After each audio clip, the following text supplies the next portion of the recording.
Upasana, great to see you again. Welcome, and I guess congratulations. Better timing this time around? Yes, absolutely. Yeah, for the IPO? Yes, absolutely. I think, 21 was a different market. It was an amazing bull market, and many internet companies in India tried to list. But today, MobiKwik is a much stronger company. We've grown our revenue 3 times since then, and we have turned profitable at the PAT level. So we have, unlike many other fintechs who are still showing the path to profitability, we have actually turned profitable. So definitely a much stronger and better company with more diversified revenue lines. All right. But 7 billion rupees, 63% less than your first try back in 2021. What happened there? Well, like I said, I think at that time the market was very different, valuations were very different, and the investment banks were definitely pushing an agenda to raise more. And of course, we wanted to grow more. Now, in the last 3 years, as I told you, we have grown substantially and we've turned profitable. So we'll also have sort of internal accruals of cash flow. So we don't need as much capital. And, almost $100 million will be far sufficient for us sort of to scale the company another 3x, 4x. Okay. Man's coming on this.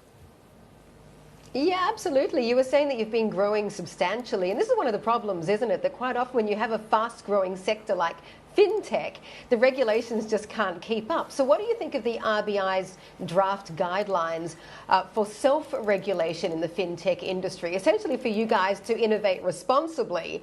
Is it a bit too loosey-goosey, or do you think this is a good idea? No, I think it's absolutely a good idea. In fact, all through what has happened in economies all over the world last few years, we have seen the Indian central bank's steps have been very prudent. So it's a very balanced approach. They are very pro-fintechs and pro-innovation because they know that fintechs will bring the distribution that will take us to tier 2, tier 3 India, where most Indians have a bank account, have smartphones, but they are not well served on financial products. So I think that what they try to do, what RBI, the central bank, tries to do is to publish sort of the main guidelines in consultation with the industry body.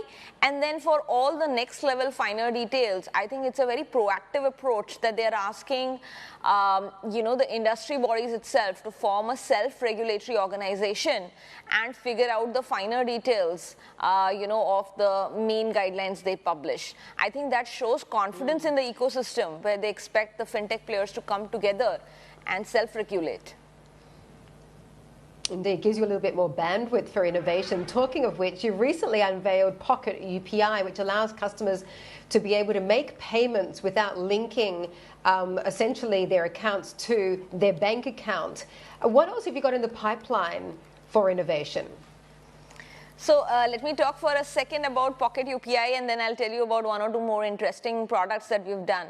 So Pocket UPI is like your small wallet account where you can park money and then you can use it for all your daily life transactions. In India, we scan a QR code on UPI network to pay, for everything, whether it is for transit, whether it is for buying lunch, groceries, etc. And previously, people had to dip into their bank account for every such, $1, $2, $5 transaction.